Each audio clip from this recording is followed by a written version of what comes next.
Hello my dear students, आज हम पढ़ेंगे भाषा और व्याकरण जो कि हिंदी का सबसे पहला चैप्टर है।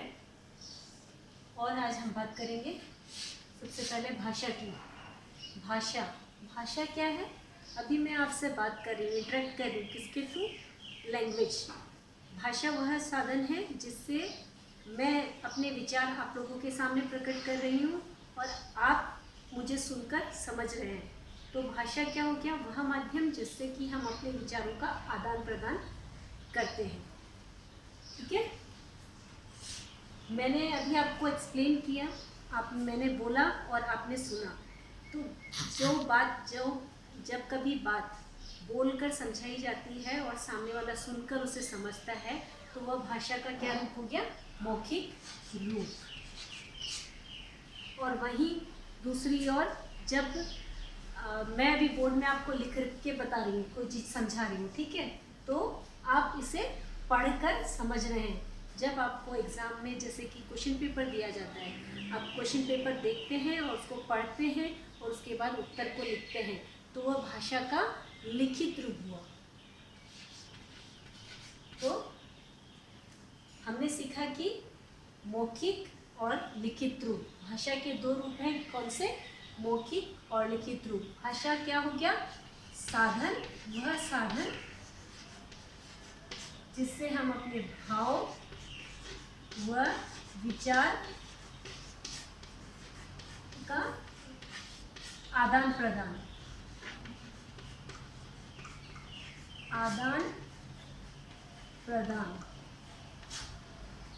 भाषा वह साधन हो गया जिससे हम अपने भावों और विचारों का आदान प्रदान करते हैं। इसका मतलब कि जैसे कि मैं आदान प्रदान मतलब लेना और देना, विचारों का आदान प्रदान करना, एक दूसरे के विचारों को और भावों को, फीलिंग्स को समझना, वही क्या है?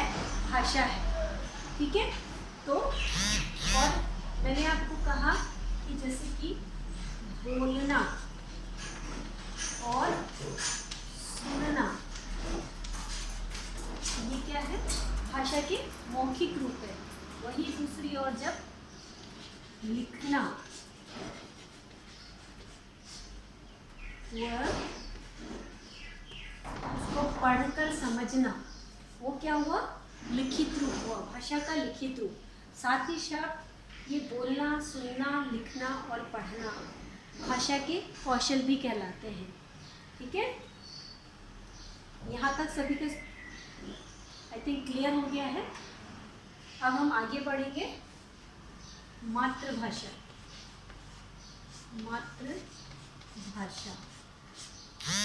वह भाषा जिसमें जो कि बच्चे अपने माँ के आसपास, जब बच्चा पैदा होता है तो सबसे पहले उसके आसपास कौन होता है? उसकी फैमिली मेम्बर्स होते हैं।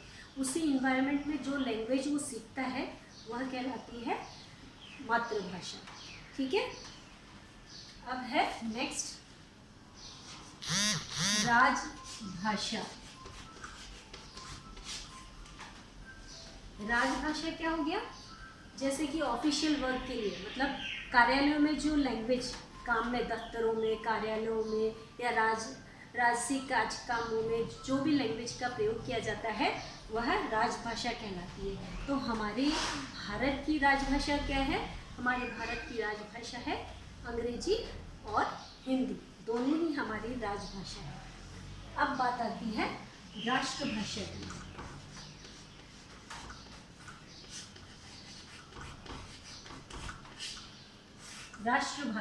राष्ट्रभाषा क्या हो गया? वह भाषा जो किसी विशेष देश या जगह में अधिकांश लोगों द्वारा बोली जाए। ठीक है, तो हमारे भारत देश में अधिकांश लोग कौन सी भाषा का प्रयोग करते हैं? हिंदी का। तो हमारे यहाँ की राष्ट्रभाषा क्या हो गई? हिंदी। और हमारे देश में अभी कुल भाषाएं हैं 22 भाषाएं हैं जिसको संविधान ने मान्यता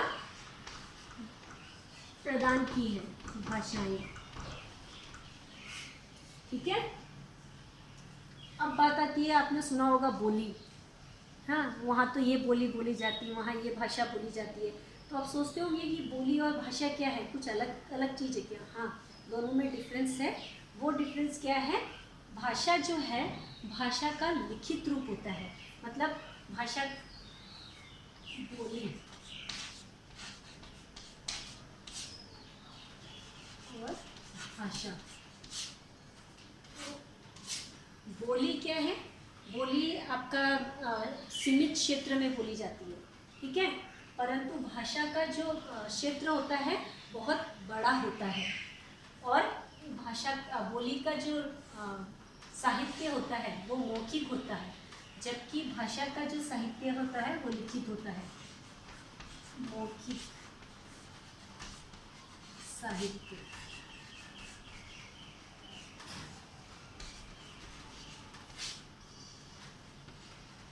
लिखित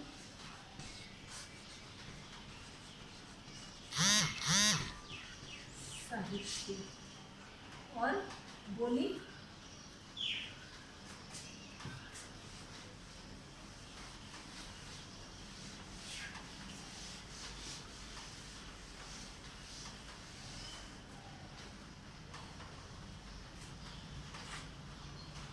इसका बोली का क्षेत्र सीमित होता है, जबकि भाषा का जो क्षेत्र होता है वो विस्तृत होता है, मतलब विशाल होता है, बड़ा होता है, ठीक है।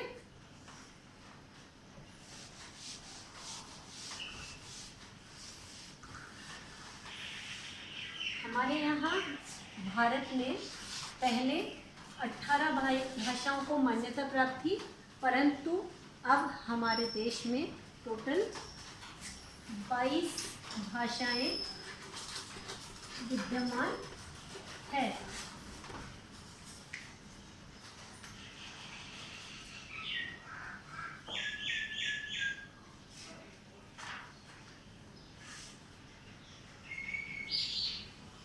और अभी 4 भाषाएं और जुड़ गई है, तो ये 22 भाषाएं हो गई है।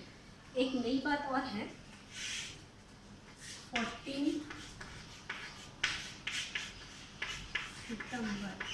14 सितंबर 1949 में हिंदी को राजभाषा के रूप में स्वीकृत किया गया था। तो 14 सितंबर को हिंदी दिवस के रूप में मनाया जाता है। अब हर एक भाषा को अब हर भाषा, जो भी भाषा बोलते हैं, चाहे हिंदी हो, चाहे इंग्लिश हो, चाहे असमीज हो, चाहे बंगाली हो, चाहे कोई भी लैंग्वेज हो, कोणकी हो, मैथिली हो, जो भी आप भाषा बोलते हैं, उसको एक लिखने का एक तरीका होता है। आप किसी भी लैंग्वेज को हर किसी तरीके से नहीं लिख सकते। अच्छा, तो इन सब लैंग्वेज को जो लिखने का जो एक तरीका होता है, ढंग होता है, उसे कहा जाता है लिपि, स्क्रिप्ट, ठीक है।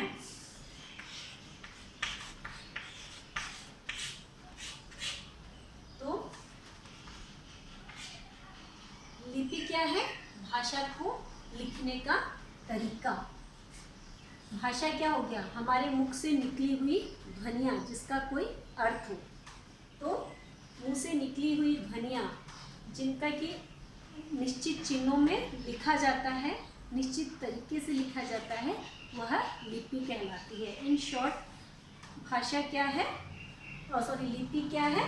लिपि है भाषा को लिखने का, भाषा को लिखने का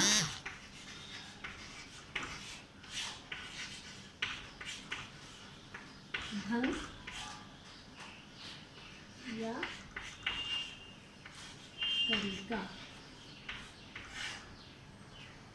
ठीक है। तो ये हो गया लिपि। अब साथ ही साथ बात करेंगे हम लोग ये सब किसी भी लैंग्वेज का व्याकरण क्यों पढ़ते हैं, ग्रामर क्यों पढ़ते हैं, ग्रामर से होता क्या है? हाँ, तो ग्रामर से होता क्या है?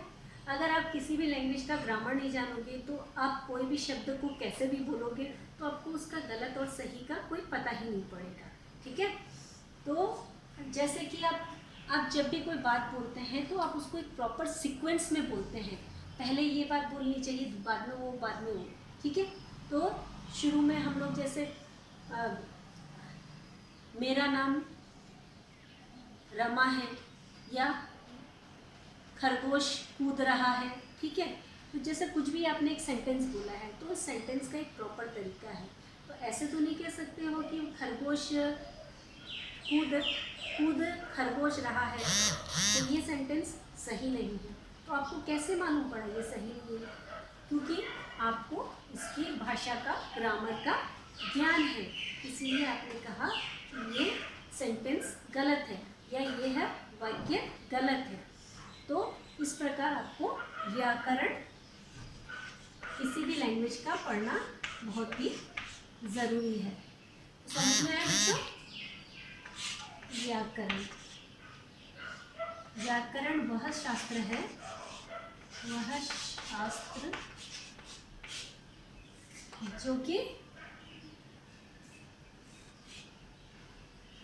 भाषा के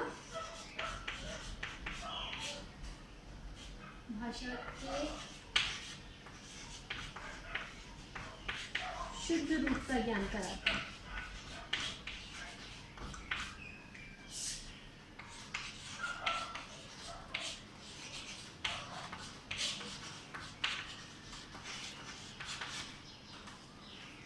समझ में यहाँ तक?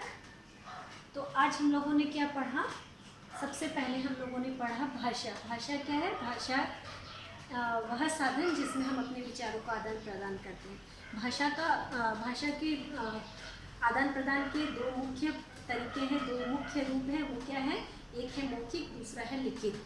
उसके बाद हम लोगों ने पढ़ा कि मातृभाषा, राजभाषा और राष्ट्रभाषा। मातृभाषा वो होगी जो हम अपने परिवार में जब जन्म लेते हैं उसके बाद अपने परिवार के और आसपास के वातावरण में जो सबसे पहले जो लैंग्वेज बिना किसी मदद के हम लोग सीखते हैं वो होगी हमारी मातृभाषा। राजभाषा क्या होगी? जो राजसी कामों के लिए प्रयोग में आती है।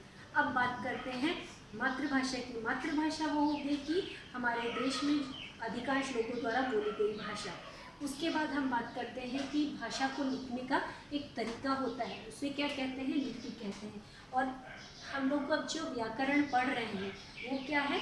वह क्या चीज़ है? हमें भाषा के शुद्ध रूप का ज्ञान कराती है, हमारी जो गलतियां हैं उसको दूर करती है। अब इसके बाद में हम नेक्स्ट वीडियो में हम लोग पढ़ेंगे भाषा के 3 रूप, जैसे कि वर्ण,